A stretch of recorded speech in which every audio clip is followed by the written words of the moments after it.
since I've been on here, but I'm going to be starting to post a lot more.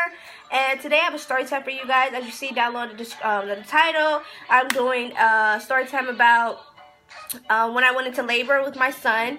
The experience was really crazy.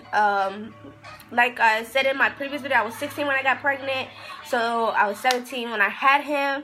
So you guys, it's just, the story is really crazy once I get into the story, mostly the ending of it. So it's just real crazy right now. But I hope you guys like the video. Please like, subscribe, turn on post notifications. If you're new to the channel, please subscribe. Like I was saying, turn on post notifications because your girl's gonna be posting more videos soon.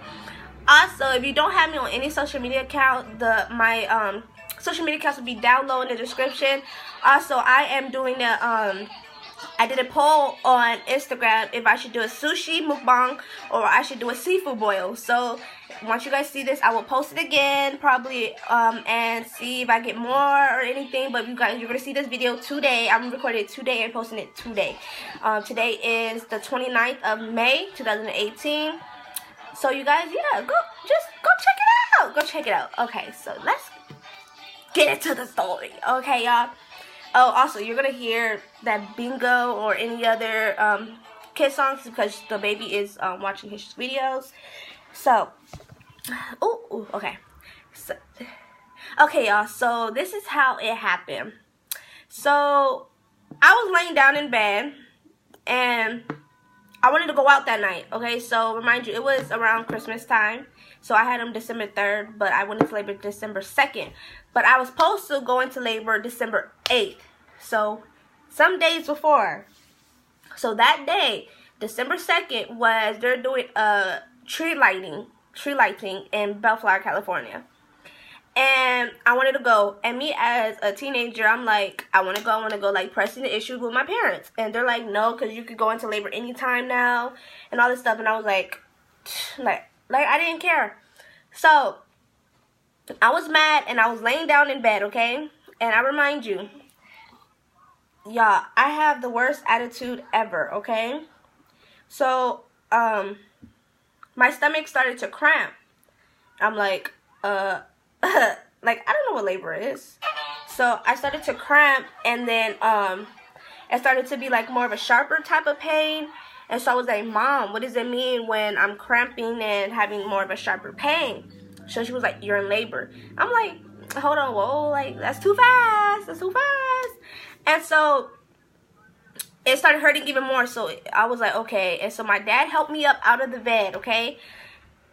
And I was I was just a week away, 39 weeks, because I wasn't my whole 40 weeks. So I got up. Next, you know, it just, my water just burst. It was a whole lot. So this time, I was in Orange County, so I was in Burnham Park. But my doctor's was all the way in Linwood, California. So this is a whole nother county, y'all. If y'all don't know, you're not familiar about this area, it's a whole nother county. And so he's rushing me there, and I don't know what to do. Like, I'm crying. I call my sister. She's there with me the whole night. And so they're asking me, do I want an epidural? I'm like, no, I don't want an epidural. I wanted to go without any medications, no meds. So I hit, what is it? I think it was, you have to go to 10 centimeters. I went to 9. And he started pushing. So I'm like, so it's hurting me, so I'm pushing down because I feel all that pressure and everything. And I'm asking the nurse, like, nurse, is it okay for me to push down? And she was like, yeah, it's okay. So I'm like, okay, it's okay. So I'm pushing. Then my doctor comes in and he's like, it's not good to push. You're supposed to wait. I'm like, well, your nurse said I could push, so I was pushing. Take that on her. Don't take it out on me. So he, you know how they have to check your centimeters if nobody really knows, younger kids. They have to stick fingers in your area to see how dilated you are. And so I was already at 9. I only needed 1 more centimeter before pushing. But since I pushed too early, my uterus got swollen in the inside. So that took me all the way to 6 centimeters. And that's crazy because that's never happened to nobody. Every time I tell the story, people are like, you could go that, yeah, it's possible. So I went back to 6 centimeters, and he told me to get an epidural because I was going to be in too much pain. Because since I went back, now it's going to be extreme. And I requested for it, and it's true though.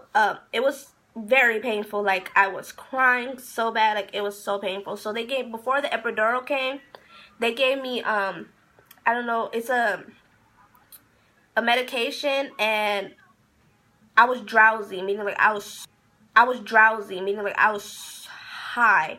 And it's funny because my sister has a video clip. I'm gonna see if she still has it. If she does, I'm gonna insert the video, I think after this, or probably at the end of the whole video before telling my outro. And sorry you guys. Oh yeah, so I was so high, and then after a while they gave me my epidural, and my lower area, I was like, it's not working. Like, I can still feel it. I'm not numb. So then I kept pressing it, and I was numb. Like, then after a while, he came back in, and this time, he came back in to check me again, and I was ready to push. You guys, when I say I was so scared, I mean, I was so scared. It's crazy because most females out here are probably like happy to see the baby. I was happy to see my son, but I was really scared because it's just a scary experience. And like they say, death is the closest thing, pregnancy is the closest thing to death. They never lied, because this experience was extremely horrifying for me, and it's like I remember it yesterday. But so I was pushing and everything, my sister and my mom helping me and stuff, and one nurse was not holding my leg right how the doctor wanted it, and I'm at the point, get this baby out of me, because I'm in so much pain. Like, I can't feel it, but I could feel the pressure, and I'm like, get this baby out of me. And so this bitch held my legs wrong, okay? Your legs are supposed to be in a certain degree, you know, and she wasn't holding it right, so I was very uncomfortable, and I'm just like, hold my, like, I'm going off her, hold my fucking legs right, like, I'm not playing. And so the baby's out, and they take the baby. I didn't really get to see the baby. They didn't like put the baby on me or nothing like that. Right after I gave birth, but my sister and my mom seen the baby. They left me and went straight to the baby. I'm like, damn, like, that's cold, and you're rude. No congratulations, no nothing. But they was cleaning the baby and everything, and I guess I was bleeding so much, I lost a lot of blood. So after everybody left, I think like an hour later, like right after my dad went to go get me a salad, they said a salad, light dressing, you know, this and that, just to get me started. So he got me a salad, and I'm trying to eat, and I'm just like, I can't eat. Like, I don't feel good at all. Like, don't feel good at all. And so next you know, my dad leaves. It's my mom and sister upstairs with me, and the lady is telling me to hold my baby, to hold Dre. And I'm like, I can't. Like, I don't feel good. Like, I don't want to hold him, pass it to my mom, my sister, somebody. I can't do it. And they're like, you need to do it. He needs, you know, body to body, this and that. I'm just like, I can't do it. Like, I'm telling you, if I drop my son, it's going to be your fault. Like, I can't do it. So my sister's like, Jada, you have to, this and that. So I'm like, okay. So I took the baby, holding him, and I'm just like, I don't feel good. And so I give him to my sister, and I lay down. Well, and then my sister leaves. She had to go. And so an hour after that, so this is 2 hours after the fact of giving birth, my parents are in the room. They were taking pictures of the baby to send it to everybody. And then one of the nurses come in and says, okay, we're ready for your bath, like, to clean me up and everything, and show me how to put the pads on and all this other stuff. So she helps me up, and I tell her, I don't feel good. She's like, come on, like, this bitch is really rushing me to get up just to shower. Like, I don't care about showering. Like, at this point, I don't want to shower. Like, I don't feel good. And she wouldn't listen to me. And my parents are looking. They told me their side. But this is my side of all of this to this point. And then I'm going to tell you what they said. What Mom said. And so, I told my nurse, like, I don't feel good. I'm about to pass out. And, right after I said I'm about to pass out, I fell. Luckily, I was still on the bed, but I fell on the bed. And so my mom told me, okay, this is my mom and dad's side now. After I fell, that's all I remember. But my mom and dad told me, once I fell, they called the nurses and everybody, my doctor, everybody rushing in, all on me, putting a mask on me. And my mom said she did not see me breathing. When they put the oxygen mask on me, you know, when you're if I'm breathing, you're going to see my fog inside the mask. That didn't happen. I was not breathing. Next you know, I went to ICU. That's where all the people, you know, really bad, dying and stuff are at. I was there for a few days. Coming to find out, the guy who was my nurse there, who was there at the ICU with me, he told me I had died for I don't know how long it was, but I had died. I woke up the next day, I think it was. I don't really remember what day it was when I woke up because I was really out. But he told me my heart stopped and I passed out. That's why I passed out. So I died for a while. And it was scary because I'm glad, like, it was scary because I died, and that would have been a responsibility that would have been on my parents, and my son wouldn't be able to grow up with his mother, and he doesn't have his father, so he wouldn't grow up with his mother neither. And so I'm glad that God brought me back, you know, showing me it's not easy. Pregnancy is not easy. Yes, it's a beautiful thing, but pregnancy, like they say, like I just said, it's the closest thing to death. And I experienced that. And I could tell you that from my own experience.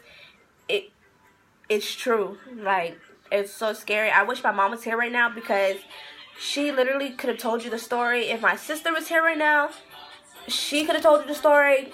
It's just so crazy, you guys. So I think they don't know why it happened to me, but I did have to get a blood transfusion. Also, so I'm saying a lot. This is like a crazy story. Also, oh my gosh, I forgot. What was I saying? I forgot what I was saying, you guys. But yeah, it was a crazy experience. Right now, I think like I was saying. Oh, I remember. So they said that my doctor said he doesn't understand why that happened, and it was definitely not a seizure. He said he's known a lot of people to lose blood like I did, but they never had that happen. So he doesn't know what it was for me to go through that. But he was glad that I was okay. Excuse me. But it was very scary. But I am blessed. Very blessed that I'm here to see my son grow up. He's already a year. He's almost going to be a year and a half in June. On June 3rd, that'll be a year and a half. And then 2 years old, December 3rd. So, yes, you guys, he was born December 3rd of 2016 at 7:14. Oh, my God, my baby. That's so crazy. He was 8 pounds. Ooh, very fat. He was a very big newborn. But that was my little story time for you guys. If you guys liked it, please comment down below if you guys want to hear another story time. And also, like I said, you guys can also comment down below if you want to see a sushi mukbang or a seafood boil. Please let me know. Or anything else you'd like to see, please let me know, because I am about to be posting a lot more. Subscribers are going to be going up, likes going up. So if you guys like my channel, please tell your friends, your family, uncles, aunties, grandma, nieces, cousins, all that, sisters, brothers, mama, daddies, to please subscribe to my channel, J Marie TV, as you've seen down below. And I love you guys all. J Squad out.